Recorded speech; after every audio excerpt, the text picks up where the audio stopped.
तो दोस्तों आप लोगों का स्वागत है हमारे यूट्यूब चैनल नॉलेज एरिया में। आज का हमारी टॉपिक है प्रीपोजिशन संबंध सूचक। इसमें हम आपको संबंध सूचक को कैसे उपयोग किया जाता है, संबंध सूचक क्या होता है, उसकी परिभाषा क्या होती है, संबंध सूचक को कैसे पहचानते हैं, संबंध सूचक कितने प्रकार के होते हैं और विभिन्न प्रकार के संबंध सूचक या प्रीपोजिशंस को कैसे यूज़ किया जाता है और कैसे कैसे पहचाना जाता है, उसके बारे में हम आज इस वीडियो में आपको बताने वाले हैं। तो वीडियो को ध्यान से सुनिए और समझिए, ठीक है। पहले संबंध सूचक का परिभाषा बताते हैं कि कैसे उसे समझे, ठीक है। तो प्रीपोजिशन वे शब्द होते हैं जो किसी सेंटेंस के पहले जो किसी शब्द होता है उस सेंटेंस के पहले संज्ञा या सर्वनाम का संबंध उसी सेंटेंस के किसी दूसरे संज्ञा या सर्वनाम के साथ बताते हैं, उसे संबंध सूचक या प्रीपोजिशन कहते हैं, ठीक है। जैसे एग्जाम्पल से आपको बताता हूँ मैं कि the book is on the table, ठीक। The book is on the table, ये एक एग्जाम्पल है, एक सेंटेंस है। तो इस सेंटेंस में बुक जो है वो पहला संज्ञा हो जाता है और टेबल जो है वो दूसरा संज्ञा है, और इन दोनों में जो संबंध है उसे ऑन बता रहा है कि इसमें the book is on the table, मतलब कि एक जो पुस्तक है, एक बुक है जो पुस्तक है वो टेबल के ऊपर है। तो ये दोनों जो संज्ञा है, इन दोनों में संबंध बताने वाले शब्द को ही प्रीपोजिशन कहते हैं, और यहाँ पर संबंध बताने वाला शब्द ऑन है, इसीलिए यहाँ पर ऑन जो है वो प्रीपोजिशन है, ठीक है। एक बार और सुन लीजिए कि किसी सेंटेंस में पहले संज्ञा या सर्वनाम का संबंध उसी सेंटेंस के दूसरे संज्ञा या सर्वनाम के साथ बताने वाले शब्द को प्रीपोजिशन कहते हैं या संबंध सूचक कहते हैं, ठीक है। The books is on the table, book और टेबल के बीच संबंध बताने वाले शब्द ऑन को प्रीपोजिशन कहते हैं, ठीक है। प्रीपोजिशंस निम्न प्रकार के होते हैं, ठीक है। प्रीपोजिशंस ज़्यादातर जो यूज होते हैं वो प्रीपोजिशंस निम्न प्रकार के होते हैं, जैसे कि on, in, at, for, since आदि और बहुत से प्रकार, ठीक है। मेन यही होते हैं, सबसे ज़्यादा यही होते हैं, और क्वेश्चन भी इन्हीं में पूछा जाता है कि ऑन और इन में कौन सा आएगा प्रीपोजिशन, एट और फॉर में, सिंस और फॉर में कौन सा आएगा, ऑन इन एट में कौन आएगा, ऐसा करके। और प्रीपोजिशंस में देखिए, प्रीपोजिशंस में हमेशा पहला नाउन और दूसरा नाउन, ये समझने वाली बात है। प्रीपोजिशंस में हमेशा जो शब्द होता है उसमें पहला प्रीपोजिशंस हमेशा जो पहला सेंटेंस होता है, जो पहले मैं आपको बताया sentence the book is on the table वाले में, तो इसमें जो सेंटेंस है उसमें जो पहला नाउन है जैसे बुक और जो दूसरा नाउन है जैसे कि टेबल, इन दोनों के बीच में ही प्रीपोजिशन आता है, जैसे कि ऑन आया ना, इन दोनों के बीच में, बुक और टेबल के बीच में ऑन आया, तो यही प्रीपोजिशंस का स्थिति बताता है, ठीक है। प्रीपोजिशंस का मतलब जो है वो उसके और एग्जांपल्स देखते हैं, जैसे कि एक एग्जांपल से क्या होगा, एक दो और एग्जांपल देखते हैं। तो दूसरा एग्जांपल हम प्रीपोजिशंस के समझने की कोशिश करते हैं, जैसे books are in the box. यहाँ पर बुक्स भी संज्ञा है और बॉक्स भी संज्ञा है, लेकिन यहाँ पर जो इन है, बुक्स और बॉक्स, ये दोनों के संबंध बताने वाले शब्द जो इन है, यही यहाँ पर प्रीपोजिशन है। यहाँ पर क्या बताया जा रहा है कि जो एक बुक है, जो पुस्तक है, वो बॉक्स के अंदर है, इन मतलब अंदर होता है। तो जो बुक है, बुक्स जो बहुत सारे बुक्स है, क्योंकि एस लगा यहाँ पर, तो बुक्स है वो बॉक्स के अंदर है, ऐसा बताया जा रहा है, इसलिए यहाँ पर बुक्स और बॉक्स के बीच इन प्रीपोजिशन है, ठीक है। इसी प्रकार मोहन सिट्स नियर गणेश, यहाँ पर मोहन और गणेश के बीच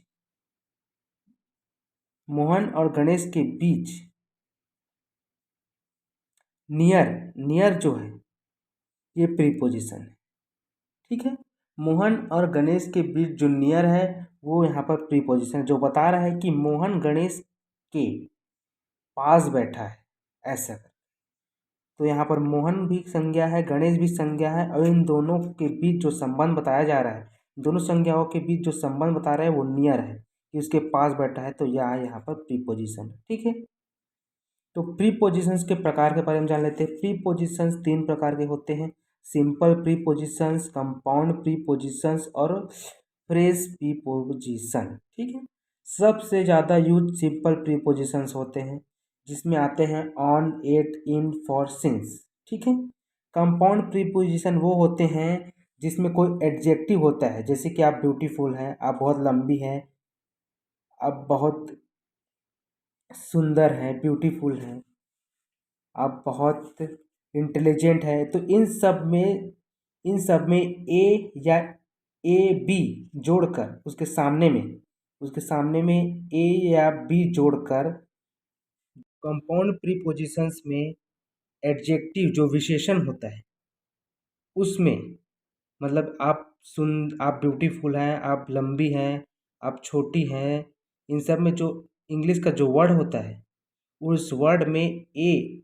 या फिर ए बी को उसके सामने में जोड़कर जो शब्द बनता है उसे कंपाउंड प्रीपोजिशन में उपयोग किया जाता है। ठीक है, तीसरा है हमारा फ्रेज प्रीपोजिशन। अधिक शब्द वाले प्रीपोजिशंस को फ्रेज प्रीपोजिशन कहते हैं, जैसे अलॉन्ग विथ, मतलब दो प्रीपोजिशंस, अलॉन्ग भी एक प्रकार का प्रीपोजिशंस है और विथ भी। ठीक है, मतलब कि जिसमें सिंपल प्रीपोजिशन और कंपाउंड प्रीपोजिशन दोनों एक साथ हो उसे फ्रेज प्रीपोजिशन कहते हैं, और उसी में फ्रेज प्रीपोजिशन उपयोग किया जाता है। जैसे कि अलॉन्ग ये कंपाउंड प्रीपोजिशन में आता है और विथ जो है वो सिंपल प्रीपोजिशंस में आता है। तो इन दोनों में मिलकर जिस प्रीपोजिशंस का उपयोग किया जाता है उसे ही फ्रेज प्रीपोजिशंस कहते हैं। ठीक है, इस प्रकार अलॉन्ग विथ है इसका उदाहरण, और अवे फ्रॉम भी है। ठीक है, अब कुछ प्रीपोजिशंस जो सबसे ज़्यादा यूज होते हैं उनके उपयोग के बारे में जान लेते हैं। ठीक, तो पहले देखते हैं। तो पहला है हमारा एट। एट का उपयोग घड़ी के निश्चित समय के लिए, घड़ी में जो निश्चित समय है जैसे 2 बजा है, 3 बजा है, 4 बजा है उसके लिए, और छोटे स्थान के या गांव के लिए, जिसे का गांव का नाम होता है, जैसे आपका भी कोई गांव होता है, मथुरा हो सकता है और कुछ भी हो सकता है, मथुरा हो सकता है, वृंदावन हो सकता है। इन सब जो गांव हैं उन सब के नाम के पूर्व एट का प्रयोग किया जाता है, एट प्रीपोजिशन का प्रयोग किया जाता है उन सब के नाम के पूर्व, और निश्चित समय के पूर्व एट का प्रयोग किया जाता है। ठीक है, घड़ी के निश्चित समय के पूर्व एट का प्रयोग, और छोटे गांव या छोटे नगर के लिए उसके नाम के पूर्व एट का प्रयोग किया जाता है। जैसे देखिए उदाहरण में आप एग्जाम्पल देख लीजिए, एग्जाम्पल से आपको ज़्यादा अच्छा समझ आएगा। देखिए, ही came at 7 o'clock। He came at 7 o'clock मतलब कि वह 7 बजे आता है। ये 7 बजे एक निश्चित समय है जिसके लिए, ये 7 बजे जो निश्चित समय कि वो 7 बजे ही आएगा, तो मतलब कि वह 7 बजे ही आएगा, तो इसके लिए एट लगा है। ये निश्चित समय है और ये निश्चित समय के लिए एट प्रीपोजिशंस का उपयोग किया जाता है। ठीक है, इसी प्रकार दूसरा देख लीजिए, ही लिव्स एट मथुरा। ठीक है, वह मथुरा में रहता है। ये मथुरा जो है वो छोटा नगर है, ज़्यादा बड़ा सिटी नहीं है, जैसे दिल्ली होता है, मुंबई होता है, उतना बड़ा नहीं है, इसलिए इसके लिए एट का प्रयोग किया जाता है। ठीक है, इसके लिए एट का प्रयोग किया जाता है। ठीक है, समझ आ गया आप लोगों को। ही केम एट 7 o'clock छोटे समय के लिए, घड़ी के समय के लिए जो निश्चित होता है उसके लिए एट का प्रयोग किया जाता है, और छोटे गांव के लिए एट का प्रयोग किया जाता है। ठीक है, इसी प्रकार दूसरा देख लेते हैं हम।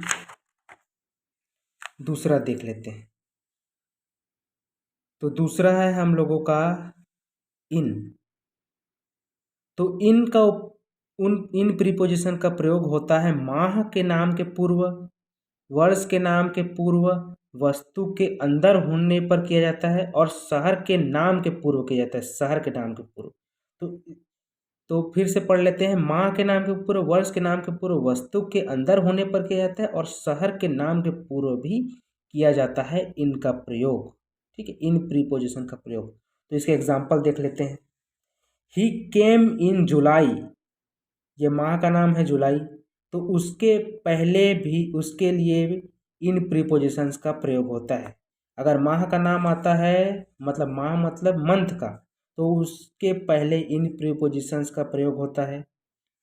दूसरा, बड़े शहर जैसे दिल्ली मुंबई में बोला था आपको, उसके लिए भी, उसके सामने भी या उसके लिए इन प्रीपोजिशंस का प्रयोग होता है। जैसे ही लिव्स इन दिल्ली, ठीक है, लिव्स इन दिल्ली, ठीक है। इसके लिए बड़े शहर के लिए मुंबई, दिल्ली, पटना, उत्तर प्रदेश, इन सब बड़े बड़े शहरों के लिए, दिल्ली, इन सब के लिए इनका प्रयोग किया जाता है, ठीक है। इसी प्रकार है he is in the room. अंदर देखिए, वस्तु के अंदर जाने पर, मतलब वह अंदर जाने पर, मतलब वस्तु व्यक्ति जो भी हो उसके अंदर जाने पर भी इनका प्रयोग किया जाता है। He is in the room, वह घर के अंदर है, ठीक है, वह घर के अंदर है। अंदर जाने पर, वस्तु के या फिर व्यक्ति के अंदर जाने पर इनका प्रयोग किया जाता है, ठीक है। इसी प्रकार तीसरा देख लेते हैं हम, ऑन। इसका प्रयोग करने का तरीका समझ लेते हैं। किसी वस्तु के ऊपर या छूती हो या उसे छू हो, मतलब उसको टच कर रही हो, किसी वस्तु के ऊपर या उसको टच कर रही हो तो, या दिन के नाम के पहले या तारीख के पूर्व, ठीक है, तारीख के पूर्व या दिन के नाम के पूर्व ऑन का प्रयोग किया जाता है। किसी वस्तु के ऊपर हो तो ऑन का प्रयोग, उसे छू रहा हो तो ऑन का प्रयोग, दिन के नाम के पूर्व और तारीख के पहले ऑन का प्रयोग किया, ऑन प्रीपोजिशन प्रयोग, इन ऑन प्रीपोजिशन का प्रयोग किया जाता है, ठीक है। जैसे एग्जांपल देख लेते हैं, एग्जांपल समझ आएगा। जैसे the book is on the table, यहाँ पर बुक जो है वो टेबल के ऊपर है, तो उसके ऊपर है, मतलब जो वस्तु है, जैसे बुक जो वस्तु है वो टेबल के ऊपर है, तो यहाँ पर, या उसे टच कर रहा है, टच भी कर रहा है उसे, तो यहाँ पर ऑन प्रीपोजिशन आएगा। इसी प्रकार देख लीजिए, ही केम ऑन मंडे, मंडे मतलब सोमवार, सोमवार दिन का नाम है, तो दिन के नाम के सामने भी ऑन प्रीपोजिशंस का प्रयोग होता है। इसी प्रकार ही केम ऑन 5 जुलाई 1986, मतलब कि जो एग्जैक्ट तारीख होता है, दिनांक होता है, उसके सामने भी या उसके लिए ऑन प्रीपोजिशंस का प्रयोग किया जाता है, ठीक है। इसी प्रकार दूसरा देख लेते हैं हम, चौथा नंबर का, विथ। जब कर्म के साथ काम करने का बोध हो एवं किसी साधन का प्रयोग हो तो वहाँ विथ का प्रयोग होता है।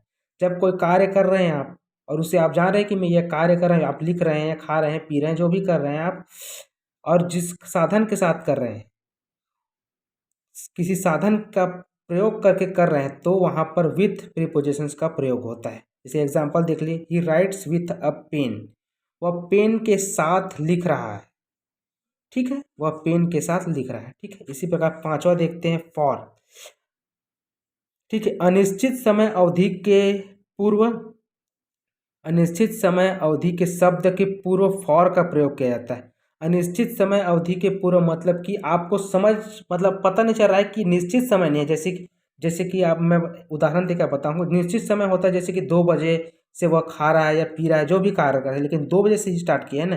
लेकिन मैं ऐसे बोल रहा हूँ कि आपके 2 घंटे से खा रहा है, तो कौन सा 2 घंटा, इससे आपको पता नहीं चलेगा, तो ये अनिश्चित हो जाता है। तो अनिश्चित समय अवधि के शब्द के पूर्व फॉर का प्रयोग होता है। तो जिससे उदाहरण देख लीजिए आप, he has been playing for 2 hours. यहाँ पर 2 आवर्स मतलब कौन से 2 आवर्स है, अनिश्चित है ये। कोई सा भी 2 आवर्स होता है, कोई से भी दिन का 2 आवर्स होता है, हो सकता है, कोई से भी महीने का 2 आवर्स हो सकता है। तो इसलिए यहाँ पर फॉर प्रीपोजिशंस का प्रयोग हुआ है, ठीक है। इसी प्रकार दूसरा उदाहरण देख लीजिए, example, he has been eating for 1 hours, वह 1 घंटे से खा रहा है, लेकिन कौन से, आज के 1 घंटे से खा रहा है कि कल के 1 घंटे से खा रहा है, इसका आपको अंदाजा नहीं है, इसलिए अनिश्चित है ये, तो इसीलिए फॉर प्रीपोजिशंस का प्रयोग हुआ है, ठीक है। इसी प्रकार सिंस प्रीपोजिशंस का प्रयोग घड़ी के समय के पूर्व, घड़ी के निश्चित समय के पूर्व, तारीख के पूर्व और माह के नाम के पूर्व, वर्ष के नाम के पूर्व और निश्चित अवधि के पूर्व सिंस का प्रयोग किया जाता है, ठीक है। जैसे उदाहरण देख लीजिए, he has been playing since 2 o'clock, ठीक है, वह 2 बजे से, ठीक है, वह 2 बजे से खेल रहा है। 2 o'clock मतलब वो 2 बजे से खेल रहा है, ठीक है। इसका मतलब ये होता है निश्चित समय के लिए सिंस का प्रयोग हुआ किया जाता है। जैसे he has been playing since 2 hours, 2 o'clock मतलब वो 2 बजे से खेल रहा है, ठीक है। इसी प्रकार सातवां देख लेते हैं, बिटवीन। बिटवीन इसका प्रयोग दो व्यक्ति या दो वस्तुओं के बीच के लिए किया जाता है। इसका प्रयोग दो वस्तुओं या दो व्यक्तियों के बीच जो कार्य हो रहा है या जो जो फीलिंग्स है या जो भी और कुछ भी चीज़ है या जो कार्य हो रहा है उसको बताने के लिए बिटवीन प्रीपोजिशंस का प्रयोग किया जाता है या अंतर बताने के लिए बिटवीन प्रीपोजिशंस का प्रयोग किया जाता है। जैसे उदाहरण देख लीजिए, he divided the sweet between Ram and Hari. उसने राम और हरि के बीच मिठाई को बांट दिया। इसका मतलब है कि राम और हरि के बीच मिठाई को बांट दिया, इसलिए he divided the sweet between Ram and Hari. यहाँ पर दो व्यक्ति जो है राम एंड हरि है, उनके बीच के लिए जो कार्य हो रहा है, दो व्यक्ति या दो वस्तुओं के बीच के लिए बिटवीन प्रीपोजिशंस का प्रयोग किया जाता है। दो व्यक्ति अगर बता रहे हैं कि दो व्यक्ति थे, उनके बीच सब्जी या जो भी कुछ बांट दिए, फल वल, तो उस सब के लिए, या दो वस्तु हैं जिसको दो लोगों के लिए बांट दिए, तो इसके लिए बिटवीन प्रीपोजिशंस का प्रयोग किया जाता है। ठीक है, इसी प्रकार आठवां देखते हैं हम।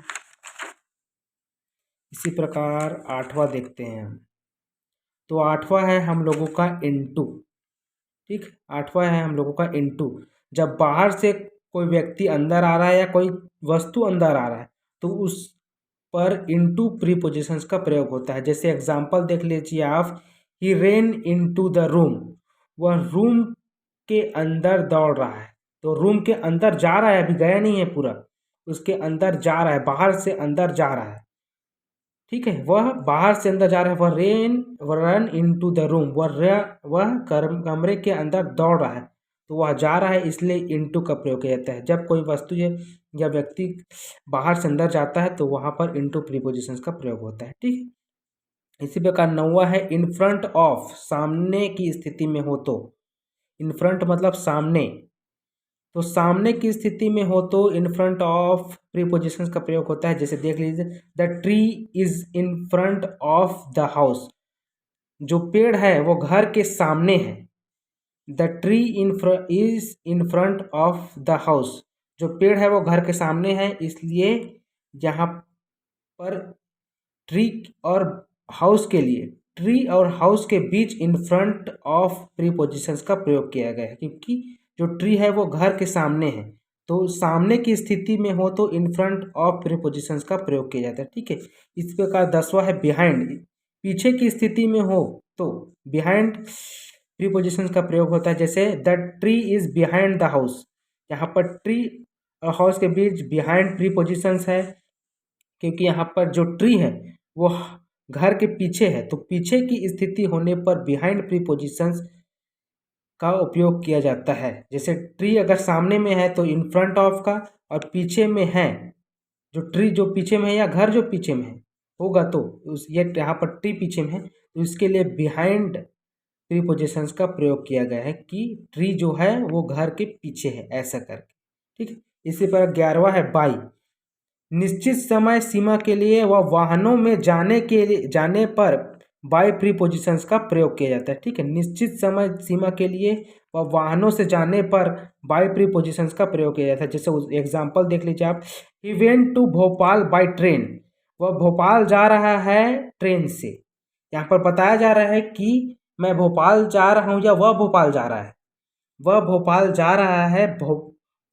जा रहा है ट्रेन से, इसीलिए यहाँ पर भोपाल और जो ट्रेन है उन दोनों के बीच बाय प्रीपोजिशंस का प्रयोग किया गया, क्योंकि वो ट्रेन से जा रहा है भोपाल, इसीलिए बाय प्रीपोजिशंस का प्रयोग किया गया, क्योंकि वाहनों से जाने पर बाय प्रीपोजिशंस का प्रयोग किया जाता है। ठीक है, इसलिए he went to Bhopal, Bhopal और ट्रेन के बीच, क्योंकि वो ट्रेन से जा रहा है इसलिए बाय प्रीपोजिशंस का प्रयोग किया गया है। ठीक है, इसी प्रकार दूसरा देखिए, he will come by 4 o'clock, निश्चित समय सीमा के लिए भी बाय प्रीपोजिशंस का प्रयोग किया जाता है।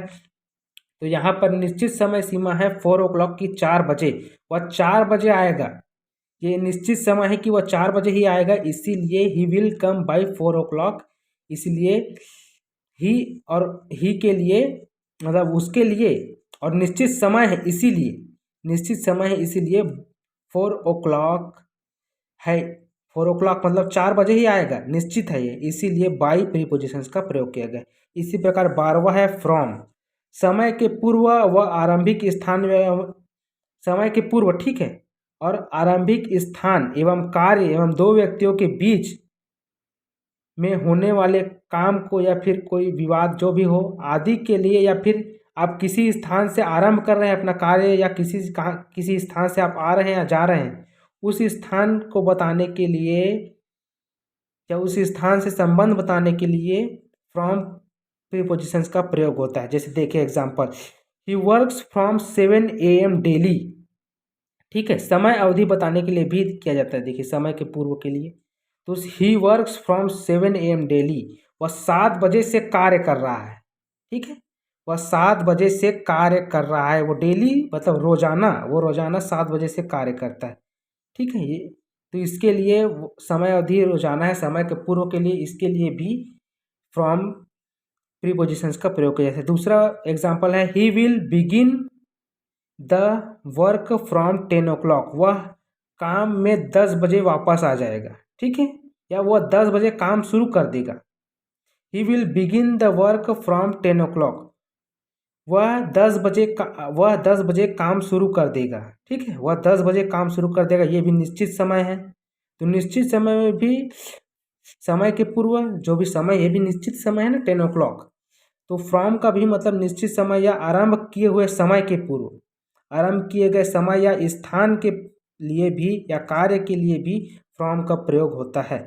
तो he will begin the work from 10 o'clock, यहाँ पर बता रहा है कि वह 10 बजे से समय अवधि है, स्थान 10 बजे से स्टार्ट किया है कि वह 10 बजे अपना काम शुरू कर देगा, ऐसे करके। तो उसके लिए भी फ्रॉम प्रीपोजिशंस का प्रयोग किया गया है, ठीक है।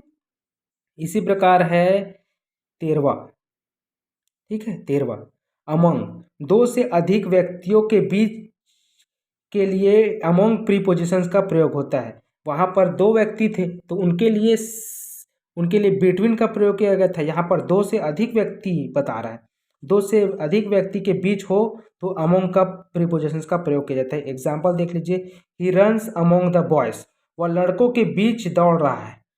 यहाँ पर 1-2 लड़के नहीं है, बहुत सारे लड़के हैं, तो उनके बीच जो दौड़ रहा है उसके लिए अमंग प्रीपोजिशंस का प्रयोग किया जाता है। एक से अधिक व्यक्तियों के लिए अमंग प्रीपोजिशंस का प्रयोग किया जाता है, ठीक है। इसी प्रकार 14वां है एक्रॉस, किसी सड़क या नदी को पार करने पर एक्रॉस प्रीपोजिशंस का प्रयोग किया जाता है, ठीक है। जैसे एग्जाम्पल देखें, पार कर रहे हैं, सड़क को पार कर रहे हैं, नदी को पार कर रहे हैं, समुद्र को पार कर रहे हैं, तो उसके लिए एक्रॉस प्रीपोजिशन का प्रयोग होता है। जैसे एग्जाम्पल देख लीजिए, he went across the road, वह रोड को पार कर रहा है, ठीक है, वह रोड को पार कर रहा है, तो वेंट मतलब क्रिया हो रहा है, तो रोड, इन दोनों के बीच एक्रॉस प्रीपोजिशंस कार्य कर रहा है, ठीक है। तो उम्मीद करता हूँ कि आप लोगों को प्रीपोजिशंस अच्छे से समझ आ गया होगा, ठीक है। ये प्रीपोजिशंस एग्जाम्स में बहुत ज़्यादा पूछे जाते हैं। आपको कोई भी सेंटेंस दे देगा, बीच में खाली स्थान छोड़ देगा और ऑप्शन दे देगा कि इन दोनों में से कौन सा प्रीपोजिशंस यहाँ पर बीच में या खाली स्थान में आएगा। तो आपको पढ़ के, सेंटेंस को पढ़ के, और मैं जो बताया हूँ इन सब के हिसाब से आप कौन सा प्रीपोजिशंस वहाँ पर आएगा उसके हिसाब से आपको भरना है, उसके हिसाब से आपको नंबर मिलेगा। तो ये अभी डेली एग्ज़ाम के लिए बहुत इंपॉर्टेंट है, तो ज़रूर प्रीपोजिशंस पढ़ें, ठीक है। तो वीडियो अगर अच्छा लगा हो तो लाइक कीजिए, शेयर कीजिए और हमारे चैनल नॉलेज एरिया को सब्सक्राइब कीजिए। Thank you.